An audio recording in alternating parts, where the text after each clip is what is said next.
The cold wind screamed across the frozen world of Galactic 6. Nothing lived on this planet, only ice. Endless ice.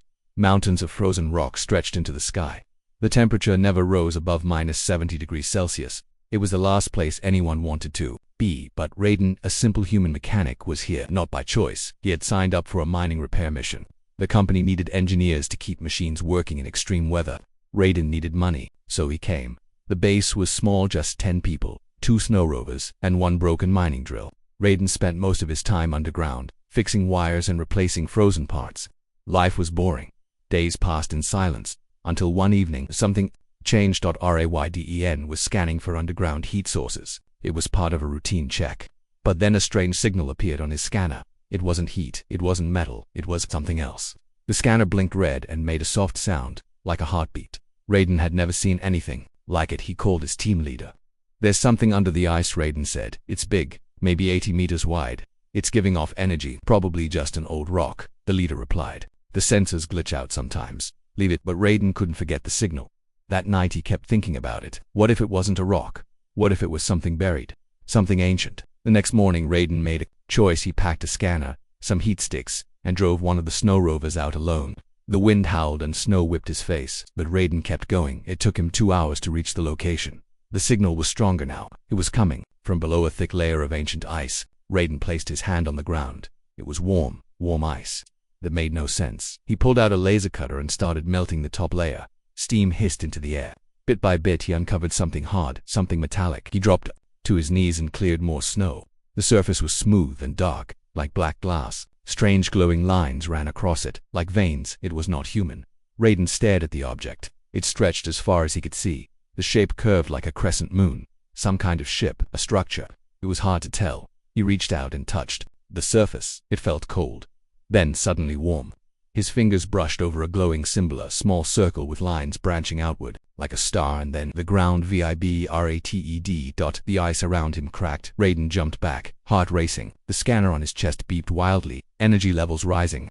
Lights began glowing under the ice, soft blue lights moving like waves. Something beneath the surface had just woken up. Rayden stumbled backward, breathing hard. "No way, no way," he whispered. He ran back to the rover and called the base. "There's something here," he said. "Not natural, not human. I think it's a ship, and it's alive." They thought he was crazy, but 20 minutes later, the shaking reached the base too. Lights flickered. Generators stalled. A soft hum filled the air, as if the planet itself was whispering. Back at the site, Rayden stood frozen. More of the ice was melting now, melting from underneath, as if the object was heating itself. He looked again at the symbol he had touched. It was still glowing, a slow pulse, like a heartbeat, like something was alive and breathing under there. He didn't know it yet, but that single touch had sent a signal into space, a signal that hadn't been heard in centuries. Far above, in deep orbit beyond human scanners, something else had heard it, and it was starting to move. Rayden couldn't sleep that night. Even after returning to the base, his hands were shaking. His eyes kept going back to the scanner, which still showed that same strange heartbeat signal. The others at the station thought it was just a glitch. They laughed and called it Rayden's ghost ship, but Rayden knew what he saw. That surface under the ice. It wasn't a rock. It had lights. It had a shape. It felt like it was waiting. The next morning, he tried to convince the team again. "I touched it," he said. "It responded. Something inside is still working. It's not dead." His team leader rolled his eyes. "Even if you found an old alien wreck, it's not our job to poke it. We're here to fix drills and get paid, nothing else." But then, the base lost power. All lights blinked off for 5 seconds. Every machine stopped. Even the communication tower froze. No one said anything at first. Then alarms started beeping. One of the engineers yelled from the control room. "The backup system just failed. I don't know why, some kind of power disruption like a magnetic pulse." Rayden knew it wasn't random. "The ship did it," he said. "I touched the core, now it's waking up." The team leader looked worried now. He sent a message to command requesting backup and an emergency investigation team. But it was already too late that evening. Rayden went back to the site alone. He needed to see it again. As he stepped out of the rover, he gasped. The ice had melted. A large part of the object was now visible. It was definitely a ship, long, sharp, and black like glass. The surface curved with alien designs, glowing slowly, breathing like a living thing. Strange writing ran along the sides in soft blue colors. Rayden didn't recognize the language then. Something unexpected happened. A doorway appeared. The lines on the side of the ship pulled back slowly and silently, revealing a path inward. Warm mist flowed out. It didn't feel dangerous. It felt like an invitation. Rayden's hands trembled, but he stepped forward. Every instinct told him to run, but curiosity was stronger. As he walked inside, the ship lit up with every step. Soft lights glowed on the floor, leading him deeper. The air was warm, not like a machine, like something alive was keeping it this. Where he reached a large room round, with a glowing orb floating in the center. Around it were small devices, maybe control panels. He didn't touch anything, he just stared at the orb. Suddenly, a voice echoed inside his mind. "You are not one of them, but you are close." Rayden froze. Who said that? No answer. He looked around. No speakers, no screens. The voice wasn't outside. It was in his mind. The orb glowed brighter. Images started flashing inside his head. Stars, planets, war, explosions. He saw ships flying, burning, crashing. He saw creatures, tall, thin aliens with black armor, fighting another race that looked smaller and faster. Then the images stopped. Rayden staggered back, breathing hard. What was that? The voice returned. "We waited, we slept. Until one came, you touched the heart," Rayden whispered. "Why me?"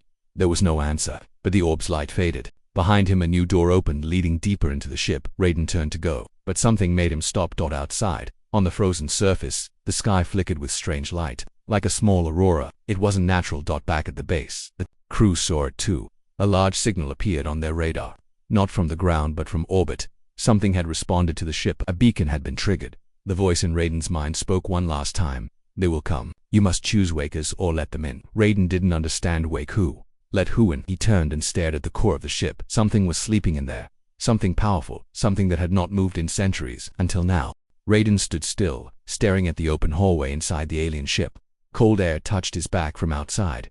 But inside, the air was warm, almost alive. The voice in his head had stopped, but the words still echoed. "Wake us, or let them in." He took a deep breath and followed the glowing lights deeper into the ship. The hallway was wide, with no sharp corners, only smooth, black surfaces that glowed when he got near.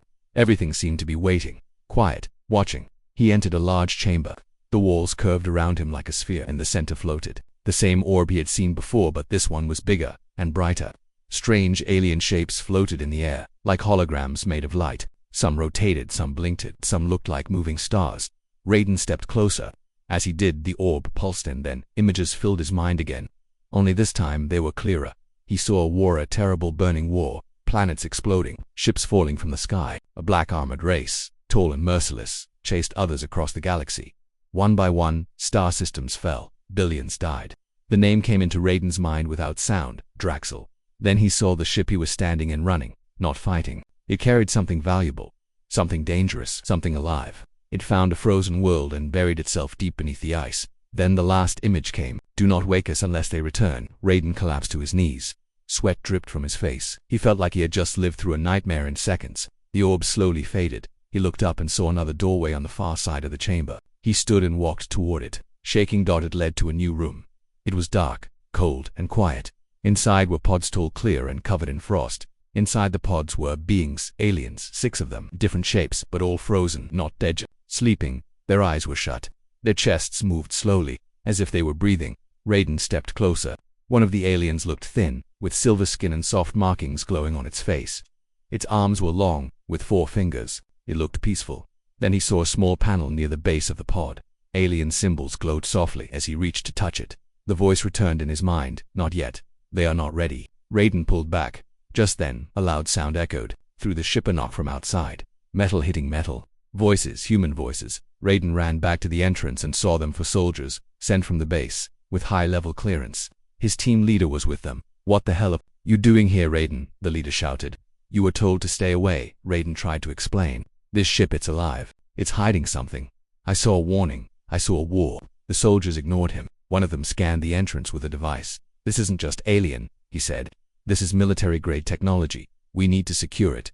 "Don't go inside," Rayden warned. "There are sleeping aliens. If we touch the wrong thing, we might wake them." The leader laughed. "What are they going to do? Freeze us?"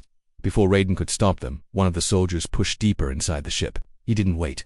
He entered the pod room. Rayden ran after him shouting, but it was too late. The soldier saw the pods and walked toward one. "Looks like Sleeping Beauty," he joked. Then he touched the panel. The pod hissed.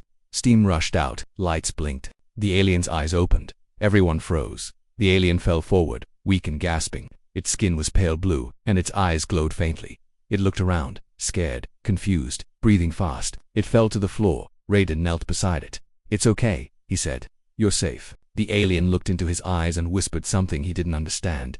The soldier stepped forward, weapon drawn.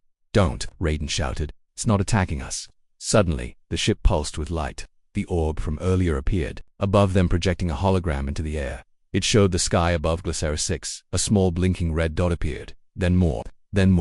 Dozens. A fleet was coming from deep space. Something had heard the signal. Something was coming. The alien whispered again, this time in broken English. You touched the core. They followed the light. Rayden's face went pale. His one touch had triggered something far worse. The Draxil were coming.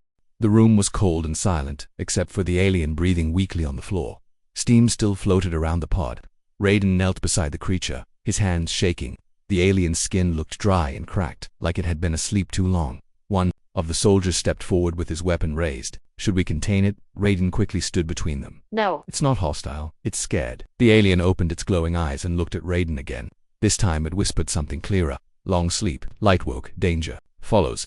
The ship's walls lit up softly again, like it agreed. Then a screen-like hologram appeared. It showed a map of stars, zooming in fast on a location far away. Red lights were moving. Rayden stared. Is that? Yes, the alien said slowly, struggling to speak. They come. The screen showed their path, fast, direct, heading toward Galactic. They followed the signal. Rayden said, his voice barely a whisper. Because I touched the core. The alien nodded slowly. They are called Draxil. The soldiers stared at the map. The dots were closing in fast. One of them turned pale. We need to leave now. The team leader grabbed his communicator. Command, this is Base 2. We've encountered a possible threat. We're requesting immediate evacuation and lockdown protocol. The voice from command crackled back. Repeat that. What kind of threat? Rayden took the communicator. A Draxil fleet is coming. This ship wasn't buried for safety, it was buried to hide. I think this place is a shield. A tomb, maybe. A weapon, I don't know. But now they're coming here. The line went silent. Then command replied, evac transport arriving in 24 hours. Do not engage with unknown technology. Repeat, do not engage. But Rayden knew it was already too late. He helped the alien sit up. It looked at him, blinking slowly. Still weak. My name, Kyrun, it said softly. Rayden nodded. I'm Rayden. Kyrun pointed toward the hallway. Others still sleeping must not wake. Unless time is right. Rayden looked at the other pods. What are they? Scientists, engineers, not soldiers. We ran from war. Rayden paused. Then why does this ship feel like it's hiding something more, like it's alive? Kyrun looked down. Ship is alive, built with mind and machine. Carries last defense. Hidden deep. Rayden's eyes widened. A weapon. Kyrun nodded. Guardian, one only can use. Must be neutral. Not Draxil. Not us. Rayden stepped back. You mean, human? The ship pulsed again, as if confirming it. One of the soldiers shouted, that's insane. You want us to trust some frozen alien that just woke up? We should destroy this place before those things arrive. Rayden turned sharply. If you destroy this ship, we'll all die. This place may be the only thing strong enough to fight them, and we just woke it up. Suddenly, a deep hum filled the ship. Lights turned red. Kyrun's eyes widened. They are near, he whispered. Too near. Outside, back at the base, the sky shimmered with strange blue lines. The radar systems failed. Communication towers died. The humans ran around trying to reboot the systems, but nothing worked. The drones were close. Inside the alien ship, a new doorway opened. Rayden heard a soft voice in his mind again. Time has come. Choose. Kyrun stood, barely holding himself up. Ship knows. It listens to you. Rayden felt his chest tighten. Why me? Because you are both light and shadow, Kyrun said. Not enemy, not creator. Balanced. Rayden walked toward the door. If this is the only way to stop them, then show me where to go, the ship answered. The walls opened to reveal a glowing ramp leading downward into the very heart of the ship. The air turned warmer. The light changed from blue to gold. Symbols floated in the air. Behind him. The soldiers stayed back. You're going in there alone. One asked. Rayden didn't turn around. It's not just about us anymore. If we let the Draxil in, they'll burn more than just this planet. He disappeared down the ramp. Kyrun followed slowly behind him. At the bottom was a chamber, unlike anything Rayden had seen. It was huge, filled with floating machines, glowing crystals, and a massive core that pulsed like a giant heart. In the center was a chair. No, not a chair. A control link. Designed for one. The ship whispered. One final time. The Guardian waits. Touch the mind. Become the key. Rayden took one last breath. He stepped into the core. Rayden stepped into the heart of the alien ship. The chamber was massive and glowing with strange light. The walls moved slowly, like they were breathing. Floating shapes danced around him. Symbols, lights, and energy waves. The air felt heavy, but not dangerous. It felt ancient. In the center stood the core. It wasn't a machine like Rayden had ever seen. It looked like a crystal and a brain combined. Soft pulses of blue and red light flashed across its surface. Thin streams of light connected it to the walls, the floor, and even the ceiling. It was alive. Kyrun stood behind him, holding onto the wall for balance. This is the true mind of the ship, he said weakly. It holds memory, power. And the Guardian Rayden stepped closer. The lights around the core reacted to him. Symbols shifted, forming a circle. Then a voice returned inside his head. You are the first to come with neutral hands. If you accept, you will become the link. The ship will answer only to you. Rayden stared at the glowing platform in front of him. What happens if I say yes? Kyrune looked at him with tired eyes. You will carry its voice, its power, but also its pain. The Guardian is not just a weapon. It is a memory of war, of loss. Rayden took a deep breath. He thought of the Draxil racing toward the planet. He thought of the sleeping scientists in the pods. He thought of the humans outside who didn't believe and would die if nothing was done. Do it, he said quietly. I'll become the link. The moment he spoke, the floor lit up. Light wrapped around his legs, his arms, his chest. It didn't hurt, but it felt strange, like cold water moving through his body. Rayden closed his eyes. In an instant, the ship showed him everything. He saw the full war from the ship's memory. A galaxy-wide genocide, the Draxil hunting every intelligent species that resisted them. Planets turned into ash. Stars turned black. He saw the builders of this ship Karen's people hiding their last Guardian on Galactic 6 and sleeping in the ice, hoping the Draxil would never find them. The Guardian wasn't a robot. It was a giant living weapon, half machine, half mind, connected to the ship, and now, connected to Rayden. He saw himself inside it. He saw his arms become strong armor. His eyes saw thousands of data streams. His voice became command, and then it ended. Rayden opened his eyes. He was no longer just a mechanic. He was something else. The ship spoke again. Guardian link confirmed. Power restored. Protocol unlocked. Far above, the sleeping Guardian deep inside the ship began to move. The chambers shook.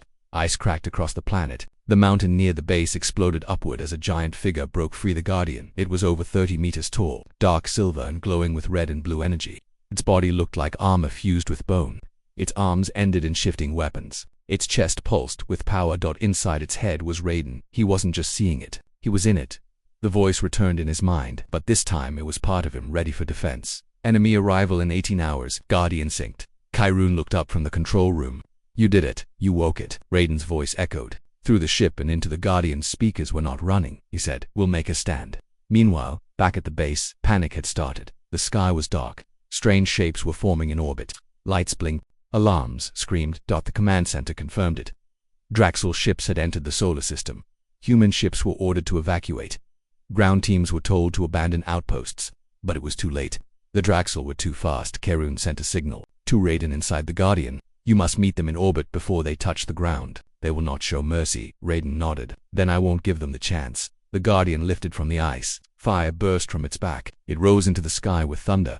Every human on the surface looked up. The giant alien mech soared above them, glowing like a comet. Inside, Rayden saw everything: the enemy fleet. The war memories, the future of both species, and one choice: fight or fall.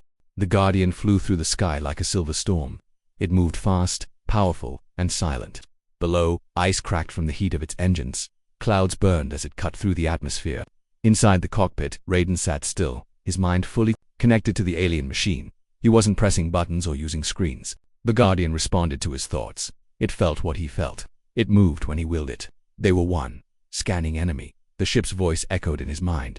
Draxil fleet detected. 12 warships, 5 entering low orbit. 4 hours, until contact. Rayden stared at the stars ahead.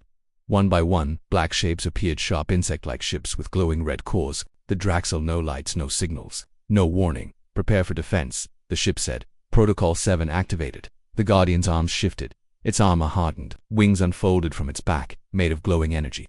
Symbols flashed across. Rayden's vision: alien systems ready to obey. He spoke calmly.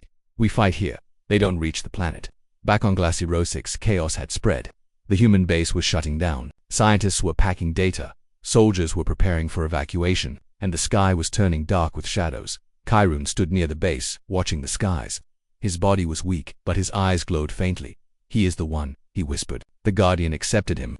Another alien scientist, still groggy from waking, asked, Can one human stop a fleet? Kyrune did not answer. He simply looked up. In orbit, the Draxil began to move. Their ships broke into formation, hunters closing in on prey. No message, no introduction. They were not here to talk. A beam of red light shot from the lead ship. It targeted a human satellite and tore it apart in one strike. Rayden saw it. He clenched his fists. They're not waiting. The Guardian surged forward. The Draxil ships turned, reacting for the first time. The Guardian wasn't small. It was a full war machine built to destroy. And now, it was coming straight for them. Rayden raised his arm. The Guardian's cannon formed instantly. He fired. A bolt of blue fire hit one of the smaller ships, ripping through its side. The Draxil scattered, changing formation. They had underestimated him. Another ship came in fast, launching spiked drones. Rayden spun, dodging them in the air, and returned fire. The Guardian's body moved like liquid metal, shifting to block attacks and strike back. Inside, Rayden's heart pounded. His hands didn't move, but the Guardian felt everything. Pain, focus, anger. The Draxil began to focus all fire on him. 12 ships versus 1, but this was no normal fight. The Guardian dodged blasts, flew upside down and struck like lightning. Rayden activated new systems: plasma blades, rail cannons, energy shields. One by one, he began pushing them back. Still, the lead Draxil ship remained untouched. It was larger, older. It held something different inside. Rayden focused on it. Suddenly, a signal entered his mind, not from the ship but from the enemy. A voice, cold, empty, alien. You are not their kind. You are weak. Step down. Rayden gritted his teeth. You're wrong. I'm just getting started. He flew directly at the command ship. On the surface, people watched in silence. The sky flashed with explosions. Blue and red lights battled across the black heavens. One soldier whispered, "Is that one man doing all that?" Karun closed his eyes. Not one man. One Guardian. One was strong enough to carry it. The ground shook slightly as part of the mountain cracked. The old energy lines of the alien ship began to glow brighter. The planet remembered. In space. Rayden reached the command ship. It was massive, almost 5 times the Guardian's size. Weapons lined its body. Its center opened like a jaw, aiming a blast. Rayden didn't hesitate. He flew into the opening. Inside, dozens of Draxil drones attacked him. But the Guardian's shifted forearms became spinning blades, light shields flared, and a storm of fire erupted. Rayden reached the core chamber of the Draxil ship. He saw it, glowing hot, dark red, beating fast. It wasn't a machine. It was alive. "This is how you control everything," Rayden said. He raised both Guardian's arms and fired everything. The Draxil command ship exploded from within. The others panicked. Their formation broke. One by one, they began to flee. Didn't chase them. He stood above the burning remains of the Draxil leader and sent one final message. "This planet is protected. Come again, and I won't be alone." Rayden floated above the wreckage of the Draxil command ship. Smoke and fire drifted in space. The remaining enemy ships were retreating, scattering like frightened animals. They had come expecting an easy kill. Instead, they found the Guardian, and they lost. But Rayden wasn't smiling. Inside the cockpit, his body was shaking. His breathing was heavy. The Guardian had used everything: energy, power, even part of his own mind to win. The systems were now running low. The connection pulsed slower. The war machine needed rest, and so did he. Back on Glacier 6, cheers broke out across the human base. He did it. Their leaving Karun watched the sky quietly. Other aliens stood beside him, now fully awake from their pods. They were no longer afraid. Their home, buried in ice for centuries, had been defended. Not by one of their own, but by a human who chose to stand when everyone else ran. Rayden returned to the planet slowly. The Guardian descended like a falling star, landing just outside the base. Snow blasted around it. Metal cooled. Lights dimmed. Rayden climbed out of the cockpit, falling to his knees. He was exhausted, but alive. Karun approached him and gently placed a hand on his shoulder. "You are no longer outsider," Karun said. "You are link, bridge between us." Rayden gave a tired smile. "I'm just a mechanic." "No," Karun replied. "You are the defender of sleep." Later that night, the human commander arrived with a full team: soldiers, scientists, and rescue ships. They were shocked to see the broken Draxil ship in orbit. They were even more shocked when they saw the Guardian towering over the icy land like a silent god. "How did you do this?" the commander asked. Rayden looked at the alien ship in the distance. "I listened, that's all." The commander frowned. "We'll need to take this thing apart, study it, test it." Rayden stepped forward. "No, you won't." The commander raised an eyebrow. "Excuse me." Rayden pointed at the alien ship. "This isn't a weapon. It's a warning, a memory. If we try to use it like a toy, it'll destroy us too." The alien ship pulsed, as if agreeing. The commander stared at Rayden for a long moment. Then he turned away. "We'll speak later." Rayden walked back to the Guardian and sat at its feet. The stars were quiet again. But he knew it wasn't over. Not really. That Draxil would return one day. Maybe not soon. Maybe not for years. But they would. And when they did, Earth had to be ready. He looked at Karun, who sat beside him now. "Will the others fight with us if they come again?" Rayden asked. Karun nodded. "Now that we are awake, we will not sleep again." Rayden looked at the stars, then closed his eyes. 1 week later, a message was sent across human space. "An ancient threat has returned, but so has a Guardian." Rayden was not seen again for months. Some say he became part of the ship, fused with it forever. Others say he went with Karun to find other sleeping allies across the stars. But one thing was certain: Glacier 6 was no longer a frozen grave. It was a fortress, and Rayden was its first defender.